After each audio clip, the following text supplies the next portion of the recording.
अपने को शक्तिशाली बनाइए। विश्व का प्रत्येक प्राणी यही चाहता है कि वह शक्तिशाली बने, क्योंकि दुर्बल मनुष्य को तो जीने का अधिकार भी नहीं है।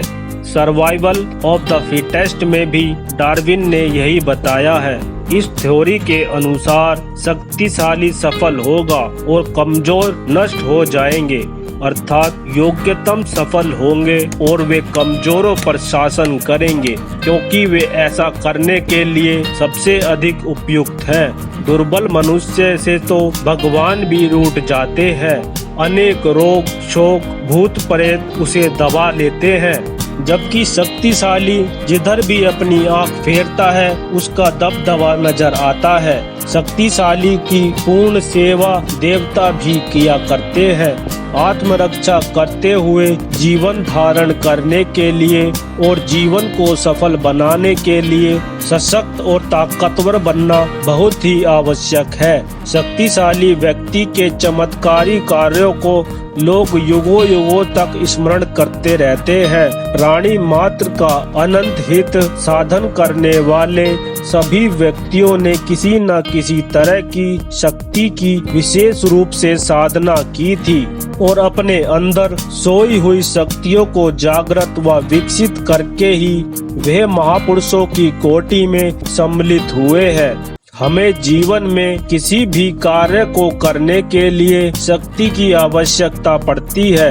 शक्ति के बिना जीवन एक तरह से जीवन नहीं है। मुर्दों का सा जीवन भला जीवन है क्या? जिसमें उमंग नहीं, उत्साह नहीं, साहस व दृढ़ता नहीं, वह जीवन ही बेकार है। शक्तियाँ अनेक प्रकार की होती हैं। स्थूल रूप में उनका वर्गीकरण 5 प्रकार से किया जा सकता है। शारीरिक शक्ति, बोलने की शक्ति, बौद्धिक शक्ति, मानसिक शक्ति, आध्यात्मिक शक्ति। इनमें क्रम से एक दूसरे से उच्च स्तर की है। उनमें एक दूसरे को पारस्परिक घनिष्ठ संबंध भी है। इन सब शक्तियों में आध्यात्मिक शक्ति सबसे शक्तिशाली है। भारत के मुनि ऋषियों ने इन 5 में से आध्यात्मिक शक्ति को ही सर्वप्रथम माना है। इसके बिना अन्य शक्ति अनर्थ एवं उत्पात का कारण भी होती है। वास्तव में विचार किया जाए तो आत्मा के कारण ही अन्य चारों शक्तियों का अस्तित्व है। आत्मा के बिना शरीर जड़ है और जड़ में कोई वाचिक, मानसिक, बौद्धिक आदि कोई भी शक्ति नहीं होती है। जहाँ तक आत्मा का इलेक्ट्रिक करंट उनके साथ है, वहीं तक इनमें प्रकाश है। शक्ति का मूल केंद्र आत्मा ही है। जब पावर हाउस बंद हुआ तो सभी बल्ब गुल हो जाएगी। इसीलिए भारतीय विचारकों ने आध्यात्मिक शक्ति को प्रधानता देते हुए उसी की साधना पर जोर दिया है। फलतः आत्मिक शक्ति के जो चमत्कार उन्होंने दिखलाए वे विश्व भर में अनोखे हैं। मनुष्यों के भीतर छुपे हुए असीम और अलौकिक शक्तियों को वैज्ञानिकों ने भी स्वीकार किया है। अतः हमें आध्यात्मिक शक्ति को बढ़ाने का प्रयास करना चाहिए। मानसिक विकास। विश्व के सभी प्राणियों का विकास एक सा नहीं होता। उनमें रुचि व प्रकृति योग्यता की बहुत विचित्रता पाई जाती है। अतः जो व्यक्ति उच्च कक्षा में आध्यात्मिक शक्ति के विकास की योग्यता को अपने में अनुभव करते हैं और उनकी रुचि ही उस ओर नहीं हो, उनके लिए मन और शारीरिक आदि अन्य शक्तियों की उपासना दूसरा विकल्प है। इन शक्तियों के अनेक साधन हमारे ग्रंथों में उल्लिखित हैं। मानसिक शक्ति के विकास के लिए चित्तवृत्ति की एकाग्रता को प्रधानता दी गई है, जिसमें बिखरी हुई शक्तियाँ इकट्ठी हो जाए, बुरे कार्यों की ओर धावित मन को उधर से खींचकर जहां लगाना चाहे लगा सके। मानसिक दुर्बलता कम होकर साहस का संचार हो। हम मनस्वी दृढ़ मनोबली बने, वस्तु रूप की गहराई से विचार कर सके और इच्छित कार्य की दृढ़ता से आगे बढ़ सके। अपने मनोबल को इतना सशक्त कर लेना चाहिए कि कठिनाइयां भी आने से डर जाएं। यह मानसिक शक्ति के विकास के सुफल है। मानसिक विकास से अभिप्राय शक्तियाँ तथा संवेदनशीलता, अवलोकन, स्मृति, ध्यान, कल्पना, चिंतन, तर्क आदि में वृद्धि से आता है। मस्तिष्क का उपयोग उचित और सत्कार्यों में करने से, उसे आलसी निकम्मा न छोड़ने से मानसिक शक्ति का विकास होता है। मानसिक रूप से मजबूत व्यक्ति अपनी गलतियों से सीखते हैं। अल्बर्ट आइंस्टीन ने कहा था, किसी भी व्यक्ति ने अगर आज तक गलती नहीं की है तो उसने दोबारा कुछ नया कोशिश भी नहीं किया है। बौद्धिक विकास। हमारे यहाँ बौद्धिक विकास के लिए व्यवस्थित शिक्षा प्रणाली की व्यवस्था की गई है। विभिन्न ग्रंथों के अध्ययन से हमारी बुद्धि तीव्र, सूझबूझ होती है। इशारे मात्र से हम सारी बातों की वास्तविकता को जान सकते हैं एवं उलझनों को सुलझा सकते हैं। बौद्धिक विकास से ही नैतिक विकास संभव है। मनुष्य में नैतिक विकास करने के अंतर्गत ईमानदारी, सत्यनिष्ठता, निश्चलता की भावना का विकास करना है। यही बौद्धिक शक्ति के विकास का उद्देश्य है। शारीरिक विकास। शारीरिक जीवन के विकास के लिए व्यायाम और परिश्रमी जीवन को महत्व दिया गया है। नियमित व्यायाम के अभ्यास से शारीरिक शक्ति का अद्भुत विकास हो सकता है। सर्कस के खेलों में शारीरिक शक्ति के चमत्कार को देखकर लोग दंग रह जाते हैं। हमारे आयुर्वेद में शारीरिक और बौद्धिक शक्ति बढ़ाने के लिए अनेक पदार्थों के सेवन की चर्चा है, जिसमें पाचन क्रिया ठीक होकर भूख बढ़ती है, जो हमारे शरीर को ठीक रखने में सहायक है। ऐसे अनेक प्रयोग ग्रंथों से मिलते हैं।